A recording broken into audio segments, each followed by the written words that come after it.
Welcome to HSHS Information Security and Confidentiality for New Colleagues.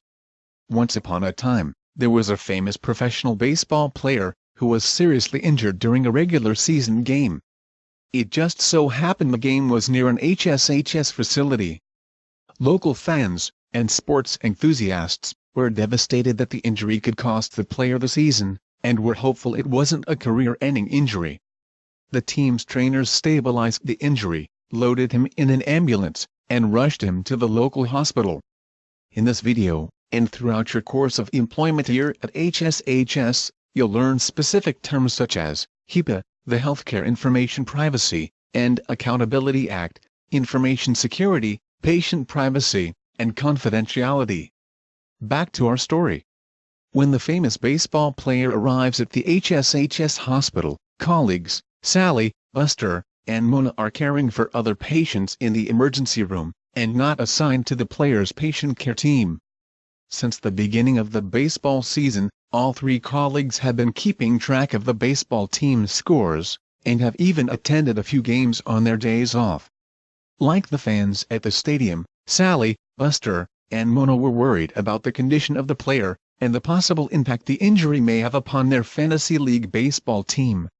When the three colleagues go on break, they decide to sneak off to another part of the hospital, and sign in to look at the player's electronic health record and treatment plan. When they see the patient has a torn ACL, they deduct his ability to play will be over for the year. Before logging off the computer, they send out a few text messages to fellow fantasy team participants regarding the player's injury and status, and then log into an online betting site to update the bets they had made on the game. They had to work quickly to get all of the information updated and communicated out before their break was over. What the colleagues failed to remember from their first day orientation training was that Information and Technology Services is ever vigilant about monitoring all HSHS systems to ensure system security, patient privacy, and confidentiality is maintained. As a result of the colleagues' actions, a report is sent from ITS to the HSHS Security Officer, the Vice President of System Responsibility and People Services. The next day, Sally, Buster, and Mona are called to the People Services Office for a meeting. The moral of the story is be sure to follow all of the HSHS information security, patient privacy, confidentiality, and HIPAA guidelines at all times.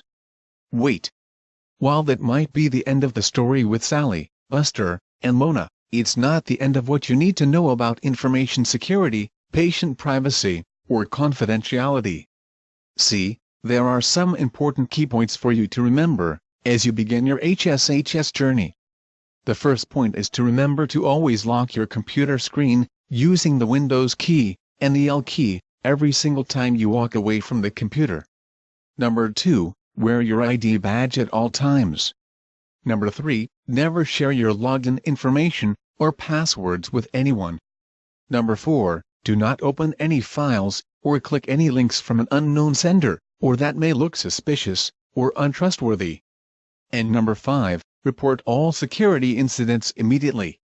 Later this week, you'll receive an in-depth course on information security, patient privacy, and confidentiality.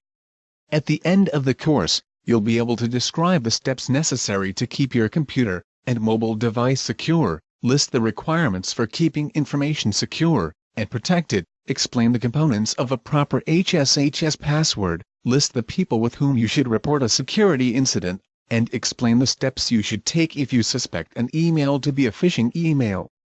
Thank you, in advance, for upholding our mission, vision, and values through your ongoing attention to patient privacy, confidentiality, and information security. Blessings and best wishes as you begin your career at HSHS.